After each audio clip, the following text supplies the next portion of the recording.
ಆತ್ಮೀಯ H16 news ಅರ್ಥಾತ್ ಹೇ ಸಿದ್ದರಾಮಯ್ಯಗೆ ಸ್ವಾಗತ. ನಾನು ನಿಮ್ಮವ MI ಅಥವಾ ಮಲ್ಲಪ್ಪ ಜೋತವರ್. ಆತ್ಮೀಯರೇ, ಇವತ್ತು ಕಳೆದ 16ನೇ ತಾರೀಕಿಂದ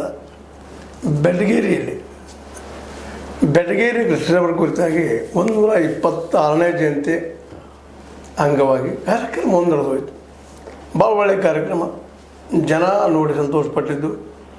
ನಮ್ಮ ವೀಕ್ಷಕರು ಅದನ್ನು ಅದರ ಬಗ್ಗೆ ತಿಳ್ಕೊಳ್ಳಿ, ಅದ್ರ ಬಗ್ಗೆ ಮಾಹಿತಿ ಪಡ್ಕೊಳ್ಳಿ ಅನ್ನೋದಷ್ಟು ಇಟ್ಕೊಂಡು ಇವತ್ತು ಆ ಕಾರ್ಯಕ್ರಮದ ರೂವಾರಿ ಆದಂಥ ನಮ್ಮ ಈಶ್ವರ್ ಬೆಟಗೇರಿ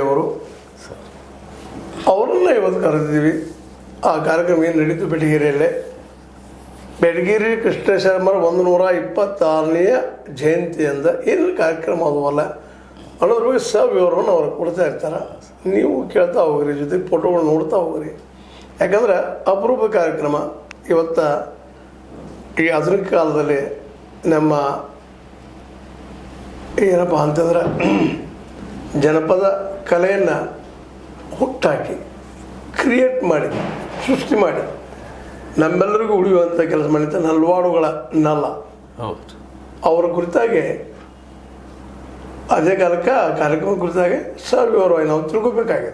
ಯಾಕಪ್ಪ ಅಂತಂದ್ರೆ ಇಂಥ ಕವಿಗಳು ಇವತ್ತು ಅಪರೂಪ ಆಗಿದ್ದಾರೆ. ಹಳ್ಳಿ ಜೀವನದಲ್ಲಿ ಇರಬಹುದು ಅಲ್ಲೇ ಅಂತೇಳಿ, ಆದರೆ ಅದರ ಹುಡುಕಿ ತೆಗೆಯುವ ಕೆಲಸವನ್ನು ಇಲ್ಲಿ ನಮ್ಮ ಜನಪದ ವಿದ್ವಾಂಸರು ಮಾಡ್ತಾ ಇದ್ದಾರೆ. ಆದರೂ ಎಷ್ಟು ಆಗಬೇಕಾಗಿದೆ ಅಷ್ಟು ಆಗ್ತಾ ಇಲ್ಲ ಅನ್ನೋದನ್ನು ನಾವು ಇಲ್ಲಿ ಗಮನದಲ್ಲಿಟ್ಕೊಂಡು ಈ ಕಾರ್ಯಕ್ರಮದ ಬಗ್ಗೆ, ಈ ಕಾರ್ಯಕ್ರಮದ ಸೊಗಡಿನ ಬಗ್ಗೆ ತಿಳ್ಕೊಳ್ಳೋ ಪ್ರಯತ್ನ ಮಾಡೋಣ. ನಮಸ್ಕಾರ ಸರ್. ಸರ್ವರಿಗೆ ನಮಸ್ಕಾರ. ಏನಿದು ಕಾರ್ಯಕ್ರಮ ಬೆಳಗ್ಗೆ ಸರ್? ಕನ್ನಡ ಸಾರಸ್ವತ ಲೋಕದಲ್ಲಿ ಸಾಹಿತ್ಯ ದಿಗ್ಗಜರಲ್ಲಿ ಒಬ್ಬರ ಅಂತ ಕರ್ನಾಟಕದ ಬೆಳಗಾವಿ ಗೋಕಾಕ್ ತಾಲೂಕಿನಲ್ಲಿ ಸರ್ ಬೆಟಗೇರಿ ಗ್ರಾಮದ ಇವರು ಸಪ್ತರ್ಷಿಗಳ ಹೌದು ಸರ್. ಯಾಕಂದ್ರೆ ಶ್ರೇಷ್ಠ ಸಾಹಿತ್ಯ ದಿಗ್ಗಜರಲ್ಲಿ ಇವರು ಒಬ್ಬರು.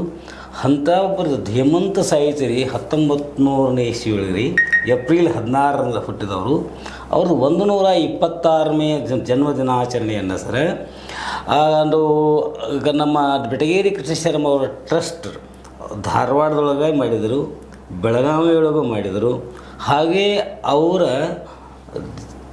ಸ್ವಗ್ರಾಮ ಬೆಟಗೇರಿಯೊಳಗೆ ಕೂಡ ಈ ಎಲ್ಲ ಒಂದು ಸಂಘಟನೆಗಳು ಕೂಡಿಕೊಂಡು ಸರ್ವೇಶ್ವರ ಪ್ರಸಾದ ಶಿವಕಾಳಿಕಾಂಬಿಕಾ ಸಂಸ್ಥೆ, ಕರ್ನಾಟಕ ರಕ್ಷಣಾ ವೇದಿಕೆ, ಬೆಟಗೇರಿ ಕೃಷ್ಣ ಶರ್ಮ ಟ್ರಸ್ಟ್, ಕನ್ನಡ ಮತ್ತು ಸಂಸ್ಕೃತಿ ಇಲಾಖೆ, ಇವೆಲ್ಲ ಸಂಘಟನೆಗಳು ಕೂಡಿಕೊಂಡು ಸರ್ ಹಳ್ಳಿಯೊಳಗೆ ಆಲೋಚಿತ ಅಗದಿ ಸಂಭ್ರಮದಿಂದ ಆಚರಿಸಿದ್ದಾರೆ. ಅದೊಂದು ವಿಶೇಷವಾದಂಥ ಒಂದು ಕಾರ್ಯಕ್ರಮ.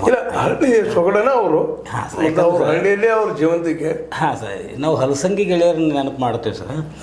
ಆದರೆ ರೀ ಕರ್ನಾಟಕದೊಳಗೆ ಮೊಟ್ಟ ಮೊದಲು ಜಾನಪದದ ಒಂದು ಸಾಹಿತ್ಯದ ಕುರಿತು ಅಧ್ಯಯನ ಪ್ರಾರಂಭ ಮಾಡಿದವರು ಅಂದರೆ ಡಾಕ್ಟರ್ ಬೆಟಗೇರಿ ಕೃಷ್ಣ ಶರ್ಮ ಅಂತ ಹೇಳಿಕೆ. ಯಾಕಂದರೆ ನಿಜಕ್ಕೂ ಸರ್ ಇವರು ಮೊದಲು ಪ್ರಾರಂಭ ಮಾಡಿದ ನಂತರ ಹಲಸಂಗಿ ಗೆಳೆಯರು ಪ್ರಾರಂಭ ಮಾಡ್ತಾರೆ. ಆದರೆ ಇವ್ರ ಹೆಸರು ಯಾಕೋ ರೀ ಮೊದಲಿಂದನೂ ಪಾಪ ಅವರಿಗೆ ಮರೆ ಆಗ್ತದೆ. ಇವರು